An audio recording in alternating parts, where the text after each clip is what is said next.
Hello everyone and welcome to my review of Man of Steel, the reboot to Superman, directed by Zack Snyder, starring Henry Cavill, Amy Adams and Michael Shannon. So, the basic plot of Man of Steel is that it's a retelling of the origins of Superman. We start out by seeing Krypton. It is dying, it is about to be destroyed, so Superman's father, Jor-El, retrieves this item called the Codex and implants it within his son, and then sends his son to Earth. General Zod is imprisoned in the Phantom Zone for a good few years, and then when he discovers the location of Superman on Earth, he wishes to find Superman, retrieve the Codex, and create a new Krypton on Earth, essentially. And that's pretty much the basic plot of Man of Steel. I mean, there's a few other things, but nothing too major.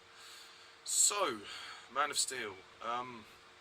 This movie came out 3 years ago, and saw the sort of beginning of this DC cinematic universe, or whatever they call it, that they're going for here. Man of Steel. I've been very up and down about this film ever since I first saw it. I've never really known how I felt about it. And having watched it just now, I can safely say it's a mess. It's an absolute mess. Man of Steel is a terrible film. I'm sorry, but, you know, it's so bad. It's the main issue I have with Man of Steel is that it's just fucking boring. Nothing happens in this movie. Like, the story is decent, but they don't develop it. It doesn't go anywhere. Like, it's just lazy. Like, God's sake, it's so bad. I mean, Zack Snyder does a terrible job directing this film. He lets the film direct itself. I mean, you know, it's not as bad as like Superman 4 or 3, but I mean, you know, it's just boring. Like, it goes on for 2.5 hours and not much really happens. In all honesty, nothing happens. First of all, we have that abhorrently long opening sequence. That opening! What the fuck? It was like, that was not Krypton. I'm sorry, that was not Krypton. That looked like a Pandora reject from Avatar. It was that bad. I mean, visually it was quite nice, but you're just thinking, where the fuck are we? Like, this is not Krypton. And then, you know, you get I'll talk about the action sequences in a second, but the big opening action sequence when Zod is trying to retrieve the Codex from Jor-El, and it just goes on and on and on. That opening goes on for the first 20 minutes. That's how long it is. It's the first 20 minutes. You just get fucking bored, really. You just get fucking bored. And then it goes on to tell the origins of Superman. But it does it in such a messy structure. Literally, the structure is terrible. I mean, they have all these flashbacks that kind of just get edited in there at random points of the film. There's no sense of structure, as I've said. And because of that, the film is sacrificed. Like, it randomly would cut to a flashback at points. Like, if you're going to do a non-linear structure, it has to make sense. This doesn't make sense. You watch it, and then there are random moments when the film is trying to focus on something else, and then it cuts to a flashback, like either showing Clark being beaten up, being discriminated, or when his father dies or something like that. It's just all over the place. Like, if you're going to show the flashbacks, show them sequentially. Like, I would have happily sat through like a half-an-hour segment of the film where it actually shows the flashbacks, because they were good flashbacks. I'm not gonna lie, they were quite good, but this order of them was just terrible. Like, it just makes no sense. It would have made much more sense to structure them in an order, and then obviously build it up to when his foster father dies. You know, that would have made much more sense. And the other biggest problem with this film as well is just the tone. It doesn't really feel like a Superman film. It's the tonal shifts, the whole consensus with the tone here is that it's a dark, gritty reboot. So another carbon copy of The Dark Knight and the Batman, that Batman trilogy. I mean, it doesn't help that you've got Christopher Nolan producing this film as well. But it doesn't. It works for Batman because Batman's comics were a bit more dark and gothic. This is like a sci-fi kind of thing, and making it this dark and gritty just doesn't work. It was just wrong. I mean, the cast. Let's talk about the cast. Okay, so you have Henry Cavill taking the role of Superman this time. And to be honest, looking back on it, I said in my Batman vs Superman review that I quite liked Henry Cavill. He's developed into quite a good Superman. But to start out with, no. I'm afraid to say that I don't think Henry Cavill was actually very good in this film. I thought he was okay at best, but he's quite weak. He's just very flat. He's occasionally has just quite emotionless delivery. Like, he's not a great actor in this film. He will improve in Batman vs Superman, which is something I will say. You've got Amy Adams, who plays Lois Lane. She's good. I like her, partly because she's fucking hot, but also she's a pretty solid actress, and she does a good job with what she has here, even if she is shoehorned into some of the action sequences. But hey ho. Michael Shannon as Zod. He's good with what he has. He's kind of over the top at times, not in the Terrence Stamp kind of way, but you know, it works. What he does works. He doesn't damage the film. Russell Crowe was alright. Yeah, and you know, you have Diane, Kevin Costner. They're fine. The cast are fine, but nobody really does an Oscar-worthy performance.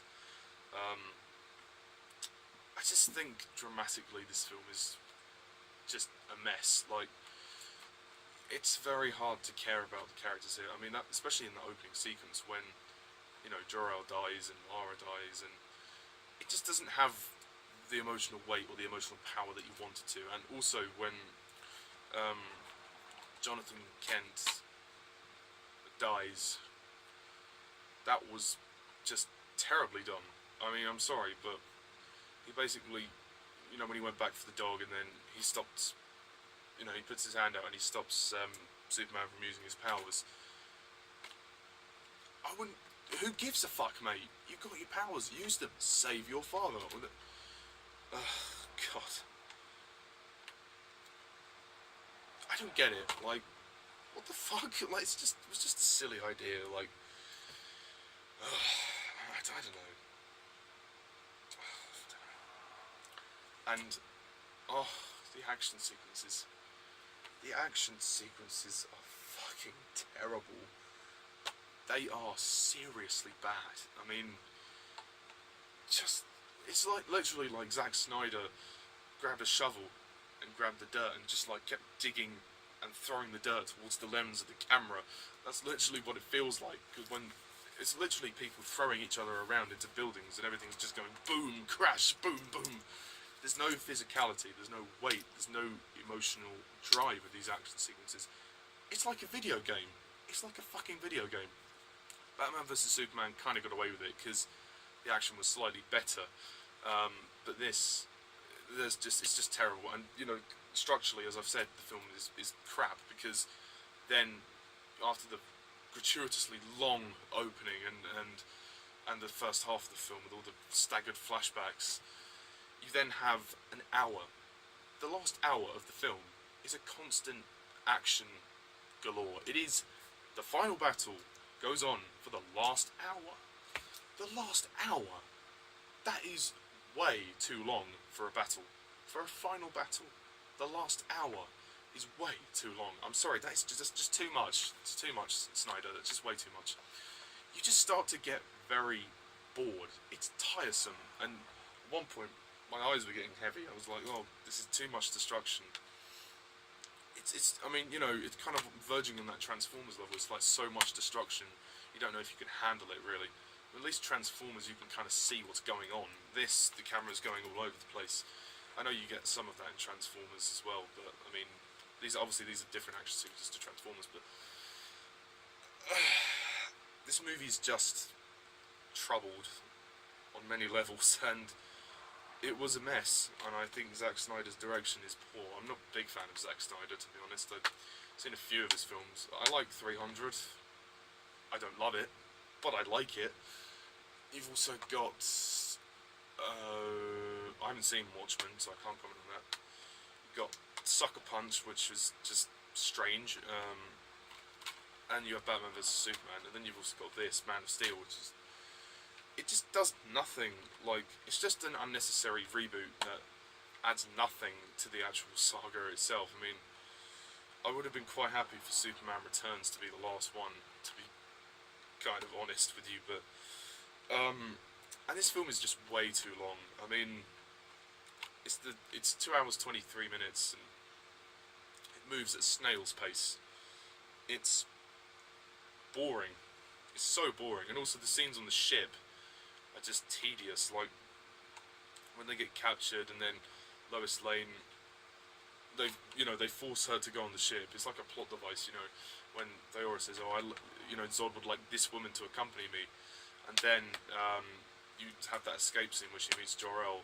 It's just pointless. It's just unnecessary, and it drags the film down. For me, it makes the film too long, way too long. The music by Hans Zimmer is quite good, I guess. It fits with the film, but I don't feel like I need to jam to it. You're missing that John Williams theme. You don't have that in this film, which is kind of a shame, really. But then I suppose it probably wouldn't have worked with the tone. The visual effects are good, but again, when the CGI is there, there's kind of too much of it. Krypton looks terrible in this film, but they've made it like a Pandora reject, like I've said. Cinematography is quite good for the most part, I'll give it that. It has some visual elements to it, but just, it's the content within that's the problem, and the construction of the story. When you try and deconstruct this, you see how messy it is, and how it kind of, it's lazy. It's just a lazy fart out. Like, Zack Snyder didn't care. He's like, fuck it, you know, tell one part of the story, and then just, you know, it's incoherent. It's incoherent, and you may be slightly confused, and the whole Codex thing just doesn't go anywhere. Like, you know, it's like, okay, it's inside, we find out it's inside of Superman, but then that's really it. And then it has to be extracted from Superman in order to, like, it's just like, what? Surely if he's got the Codex inside him, he can just create a new world like that, if Superman wanted to, but maybe not. Maybe that's not within the context. It's just never explained what the Codex can fully do. It's never explained. It's overuse of CGI. It's just a mess. It's a mess. I mean, it's not as bad as Superman 4, no way. It's not cheap. It looks like the budget was well spent, I'll give it that, but... And it's, you know, I think to a degree maybe slightly better than Superman 3, in the sense that, you know, it's not as silly, so I can kind of... you don't have annoying characters, so I can kind of get away with that, but... This film is terrible. I'm sorry, it's crap. I'm gonna give it 3 out of 10.